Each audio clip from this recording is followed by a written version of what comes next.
All right, graphing an inverse variation. We went through these steps in our intro video, so we're just going to run through these again.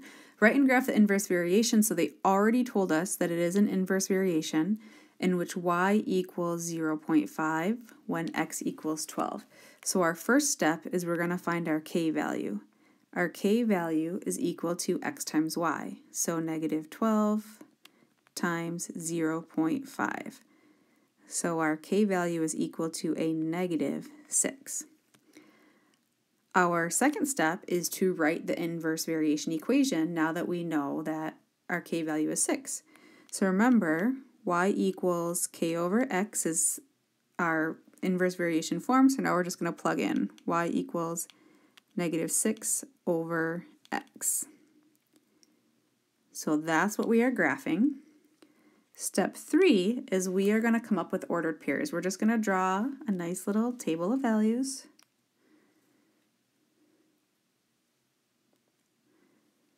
Oops. We're going to have x's and y's. Let's see, 0 will be our middle value. We're going to have 3 numbers on each side of that 0, so we want 3 negatives, 0 in the middle, and then 3 positives.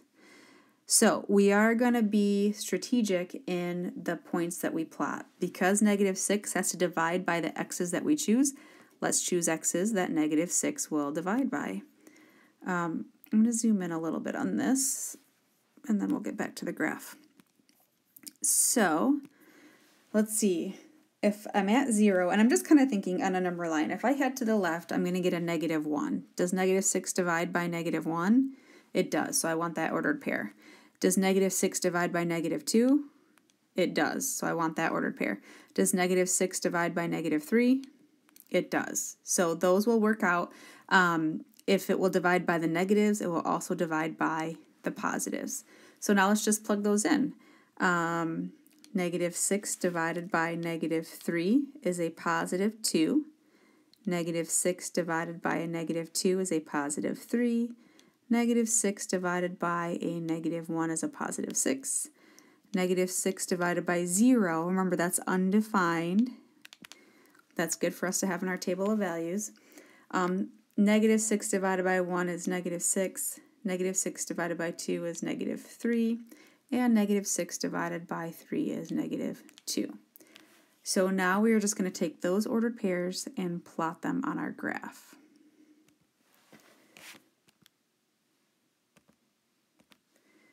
All right, it's not straightening this out for me. Okay, so our first ordered pair is negative 3, positive 2. So we plot that. Then we plot negative 2, positive 3. Then we plot negative 1, positive 6. So remember, this is going to be our curve in that quadrant. I can go ahead and draw it in. Don't cross the y-axis. Head down this way. Don't cross the x-axis. All right, next ordered pairs.